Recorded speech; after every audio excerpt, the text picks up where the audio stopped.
Welcome to my channel, Life as Tiff Knows It. I'm Tiff. Obviously, I'm not diamond painting today. This is my first, I think, face-to-face video. I've been nervous about filming it. I decided, you know what, I better go for it before I continue to go down the path of being too nervous to actually make it. So here I am today, giving you my top 6 things that I wish I would have known before I started diamond painting. So without further ado, we'll get into it. I did make myself a list here today, so if I am looking down, that's why. I just want to make sure I tell you everything that I wanted to tell you. I actually made this list quite a while ago as I was reflecting on diamond painting. This is going to be one of my first videos that I made, and I'm just now getting around to it, and I'm excited to share with you. So number one thing I really wish I would have listened to, I kind of knew it, but I didn't fully listen to other YouTubers and other people who diamond paint, is that there is a major difference between double-sided adhesive canvases and poured glue.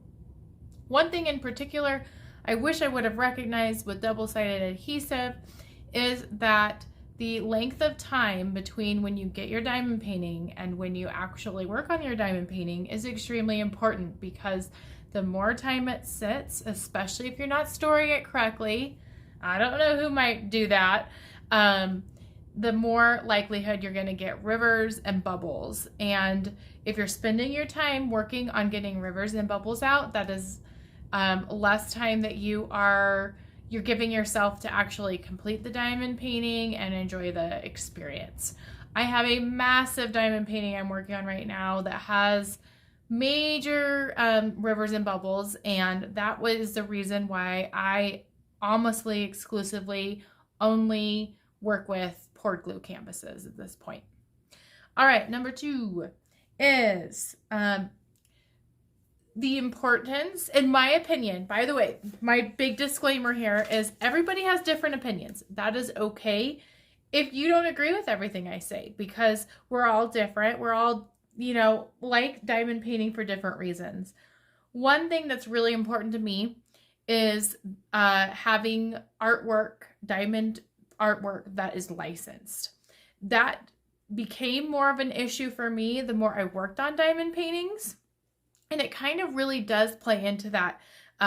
Also, the double-sided adhesive part is a lot of times double-sided adhesive canvases are the ones that are not licensed artwork. And what I've learned is one of the reasons I like to diamond paint is because I think that they're beautiful pieces of art that I spend a lot of time working on. And I'd like to display a lot of them in my home. Not all of them, but some of them, or I give them as gifts.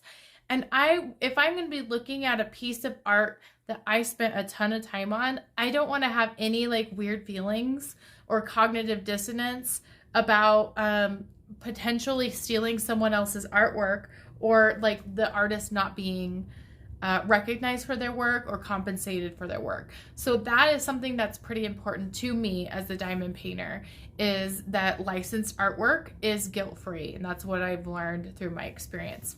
All right, number 3. Oh my gosh, I had no idea the extent of how expensive it can be to frame diamond paintings. I did watch a couple of videos. I remember reflecting on I wonder what people mean by expensive with framing diamond paintings. And what I've learned is that to frame a diamond painting, the cost of the frame can be 2 times, 3 times, even 4 times as expensive as the diamond painting itself. Especially if you're looking at getting it custom framed at a place like Michael's, which that was my first experience of framing something. I do think that the one time that I did the professional custom framing, it turned out pretty well. If I remember, I will insert a picture maybe here. of how the frame looks. So absolutely, was it worth the money? I mean, you could tell that the money showed, but I definitely was not aware of the cost for custom framing diamond paintings. There are a lot of workarounds around that, a lot of ways that you can be creative about hanging diamond paintings, not necessarily putting them in a glass frame, but and I might make another video on that in the future, but we'll see. So that's number 3. Number 4, it's easy to underestimate the time that it takes to diamond paint. I always underestimate. Even when I try to overestimate, I underestimate my time. So diamond painting takes a long time, especially if you're a diamond painter like me and you're a multi-placer, you're only comfortable with little multi-placers. I typically do a 3 multi-placer. I think I need to get out of my comfort zone and try like a 6 multi-placer or 5 multi-placer. The problem is the canvases that I am working on are so confetti heavy. So anyway, it takes a lot of time to diamond paint. It definitely does. Number 5, I wish I would have recognized how addicting diamond painting was. You know, reflecting on my first experience of diamond painting and seeing like the ad, I think a lot of people had a similar experience with how they're introduced to diamond painting. Like Facebook ads, they work. And my first impression was, it's like, oh, it's like bedazzled on a canvas. And I thought, that's kind of cheesy. I wonder if I'd like it. And I loved my first canvas. It was a rainbow cat, a very generic, you can see it all over the place. I'm sure it's stolen and I can't go back in time. I didn't know it at the time. Stolen artwork, I mean, who knows? But ever since that experience, I have loved to diamond paint. It is just kind of my thing. I will be making a video in the future about, like, very related to this, reasons why I diamond paint. And that's certainly one of them. Is it's addicting. It feels satisfying. I love getting diamond paintings done.